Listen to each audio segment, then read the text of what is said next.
You are like the best villain. You're known as the best villain on TV by many people.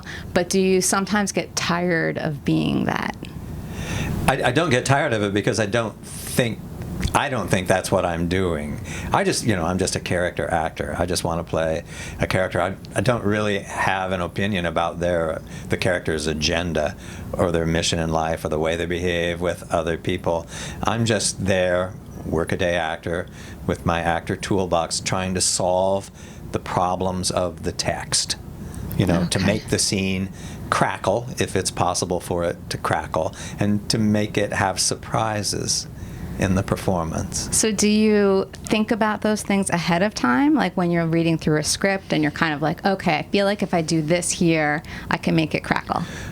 Every time I read a script or a scene, I'm trying to solve the problems of the scene. Not that the scene has problems that need solving, but I'm trying to solve the problems in my mind, which is how do I play this? How do I play it in a way that I own and that won't tell the end before the beginning? How do I keep it?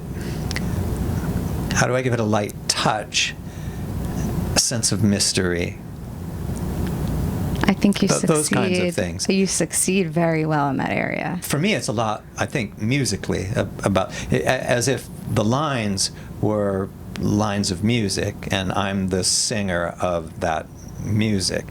And I try to be conscious of my own voice, what intonations I'm employing, or how I'm finding something that sounds real or funny or threatening. Right. I hear what you're saying with the musicality to it. I do hear it in your performance. I see it. That's so interesting, and it probably does add to that whole crackle, like you're saying. Yeah. If that's the word. Right. And you see it also in Evil. So, of course, we saw it on Lost, Person of Interest, so many of your other shows. You've been on so many. In the new show on CBS called Evil, it just premiered.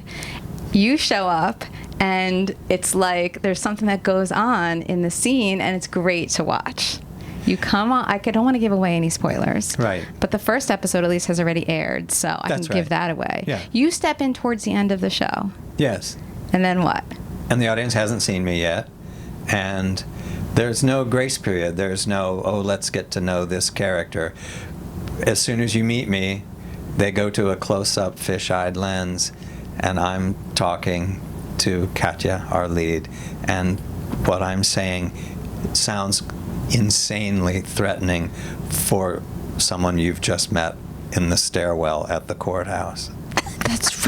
That's right. And it's like the second you're there, you know. So you don't even have to give anybody a big introduction. Yeah, there's no, are we going to like this guy or not? Or, they're not going to tease the audience with, is this a good guy or a bad guy? He's full throttle villainy from the first tick.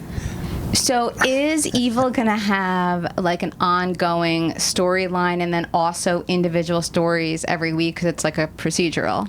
Is that kind of how it goes? It will have contained stories, episodic stories, against a context or a backdrop of this ongoing quest of the investigators and their seeming high-stakes battle with the forces of darkness, and I seem to be a high-ranking official in those forces. Okay, so it's a great show already so far. I haven't seen that much of it because it just came out, but Mike Coulter is in it as well, and he's fun. And he was in The Good Wife, which is also Robert and Michelle King's show. Yes. He was great in that too. And so this is your second CBS, speaking of CBS, this is your second CBS show, is that right? Yes, I guess so. Okay, right, because Person of Interest was CBS as well. Yeah. So let's talk about Finch for a minute. Okay. So was he was not villainous or sinister in any way. He was lovable, but at the same time, you knew him as a character right away. Just like you're saying, it is for Evil. So, do you like that kind of role too, or? He was 100% a good guy. Yeah. But he was odd and mysterious and on some level unknowable. he lived in a world that was alien somehow to our world. Maybe that's part of it, is a quality of alienness. I like to look for that. Okay. And the way you talked just now, that was so, I like to look for that. That was musical too. Do you talk like that in real life? My wife would say yes. It's so unique. I love it. And of course, then that brings us to Lost, which you did play somebody, but I don't know, like, what's your take on Ben, like, after it was all said and done? Ben Linus.